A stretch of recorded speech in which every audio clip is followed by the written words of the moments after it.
one day, I was driving her to the airport to fly back to Chicago when we passed this little brick house that had a for sale sign on it.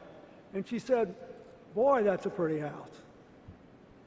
It had 1,100 square feet, an attic fan and no air conditioner in hot Arkansas, and a screened-in porch. Hillary commented on what a uniquely designed and beautiful house it was. So I took a big chance. I bought the house. My mortgage was $175 a month. When she came back, I picked her up and I said, "You remember that house you liked?" She said, "Yeah." I said, "While you were gone, I bought it. You have to marry me now." The third time was the charm. We were married. We were married in that little house on October the 11th, 1975. I married my best friend. I was still in awe after more than 4 years of being around her at how smart and strong and loving and caring she was. And I really hoped that her choosing me and rejecting my advice to pursue her own career was a decision she would never regret. A little over a year later, we moved to Little Rock when I became Attorney General, and she joined the oldest law firm west of the Mississippi. Soon after, she started a group called the Arkansas Advocates for Families and Children. It's a group, as you can hear, is still active today. In 1979, just after I became governor, I asked Hillary to chair a rural health committee to help expand health care to isolated farm and mountain areas. They recommended to do that partly by deploying trained nurse practitioners in places with no doctors to provide primary care they were trained to provide. It was a big deal then, highly controversial and very important. And I got the feeling that what she did for the rest of her life, she was doing there. She just went out and figured out what needed to be done and what made the most sense and what would help the most people. And then if it was controversial, she just tried to persuade people it was the right thing to do. It wasn't the only big thing that happened that spring. My first year as governor, we found out we were going to be parents. And time passed. On February 27th, 1980, 15 minutes after I got home from the National Governors Conference in Washington, Hillary's water broke, and off we went to the hospital. Chelsea was born just before midnight. And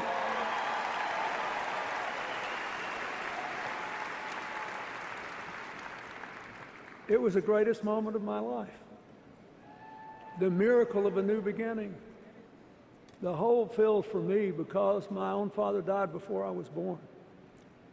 And the absolute conviction that my daughter had the best mother in the whole world.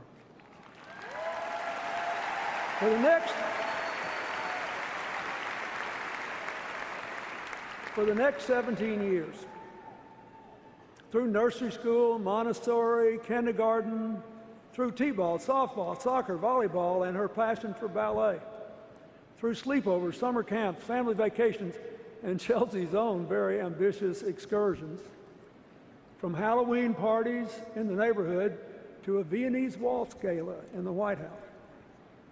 Hillary, first and foremost, was a mother.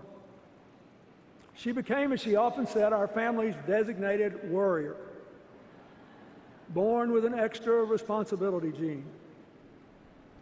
The truth is, we rarely disagreed on parenting, although she did believe that I had gone a little over the top when I took a couple of days off with Chelsea to watch all 6 Police Academy movies back to back. When Chelsea was 9 months old, I was defeated for re-election in the Reagan landslide. And I became overnight, I think, the youngest former governor in the history of the country. We only had 2-year terms back then. Hillary was great. Immediately she said, okay, what are we going to do? Here's what we're going to do. We're going to get a house, you're going to get a job, we're going to enjoy being Chelsea's parents. And if you really want to run again, you got to go out and talk to people, figure out why you lost, tell people you got the message, and show them you still got good ideas. I followed her advice. Within 2 days, we had a house. I soon had a job. We had 2 fabulous years with Chelsea, and in 1982, I became the first governor in the history of our state to be elected, defeated, and elected again. I think my experience is it's a pretty good thing to follow her advice.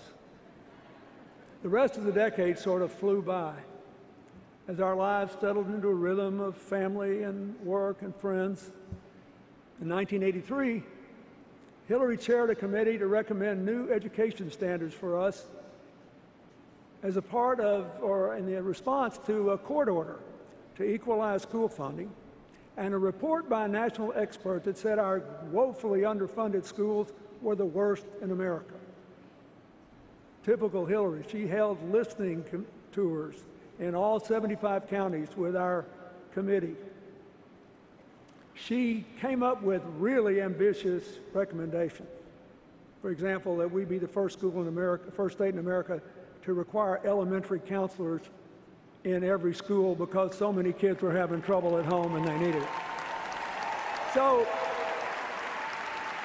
I called the legislature into session hoping to pass the standards, pass the pay raise for teachers, and raise the sales tax to pay for it all. I knew it would be hard to pass, but it got easier after Hillary testified before the Education Committee, and the chairman, a plain-spoken farmer, said, "Looks to me like we elected the wrong Clinton." Well, by the time I ran for president 9 years later, the same expert who said that we had the worst schools in America said that our state was one of the 2 most improved states in America. And that's because of those standards that Hillary developed. Now, 2 years later, Hillary told me about a preschool program developed in Israel called HIPPY, Home Instruction Program for Preschool Youngsters. The idea was to teach low-income parents, even those that couldn't read, to be their children's first teachers. She said she thought it would work in Arkansas. I said, that's great. What are we going to do about it? She said, oh, I already did. I called the woman who started the program in Israel. She'll be here in about 10 days and help us get started. Next thing you know, I'm being dragged around to all these little preschool graduations. Keep in mind, this was before any state even had universal kindergarten.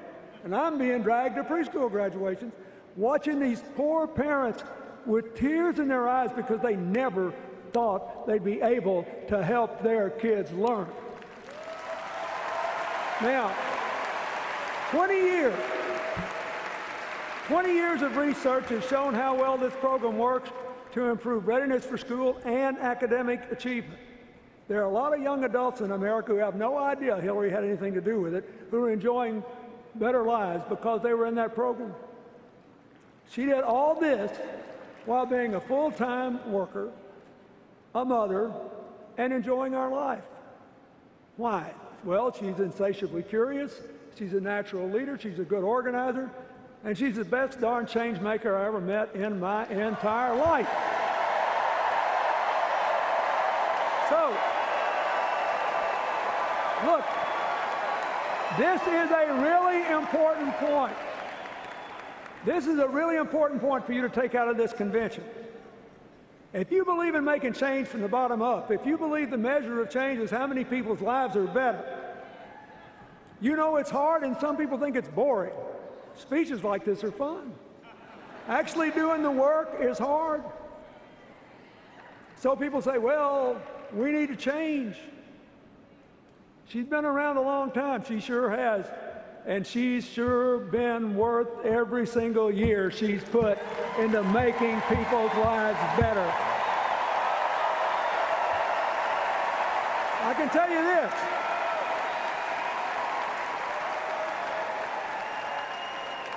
If you were sitting where I'm sitting, and you heard what I have heard at every dinner conversation, every lunch conversation, on every long walk, you would say, this woman has never been satisfied with the status quo in anything. She always wants to move the ball forward. That is just who she is. When I became president, with a commitment to reform health care, Hillary was a natural to head the health care task force. You all know we failed because we couldn't break a Senate filibuster. Hillary immediately went to work on solving the problems the bill sought to address one by one. The most important goal was to get more children with health insurance. In 1997, Congress passed the Children's Health Insurance Program, still an important part of President Obama's Affordable Care Act. It insures more than 8 million kids. There are a lot of other things in that bill that she got done, piece by piece, pushing that rock up the hill. In 1997, she also teamed with the House Minority Leader, Tom DeLay, who maybe disliked me more than any of Newt Gingrich's crowd. They worked on a bill together to increase adoptions of children out of foster care. She wanted to do it because she knew that Tom DeLay, for all of our differences, was an adopted parent, and she honored him for doing that. Now, the bill they worked on, which passed with an overwhelming bipartisan majority, led to a big increase in the adoption of children out of foster care, including non-infant kids and special needs kids. It made life better because she's a change maker. That's what she does. Now, when you're doing all this, real life doesn't stop. 1997 was the year Chelsea finished high school and went to college. We were happy for her, but sad for us to see her go. I'll never forget moving her into her dorm room at Stanford. It would have been a great little reality flick. There I was in a trance, just staring out the window, trying not to cry. And there was Hillary on her hands and knees, desperately looking for one more drawer to put that liner paper in. Finally, Chelsea took charge and told us ever so gently that it was time for us to go. So we closed a big chapter in the most important work of our lives. As you'll see Thursday night when Chelsea speaks, Hillary's done a pretty fine job of being a mother. And as you saw last night, beyond a shadow of a doubt, so has Michelle Obama.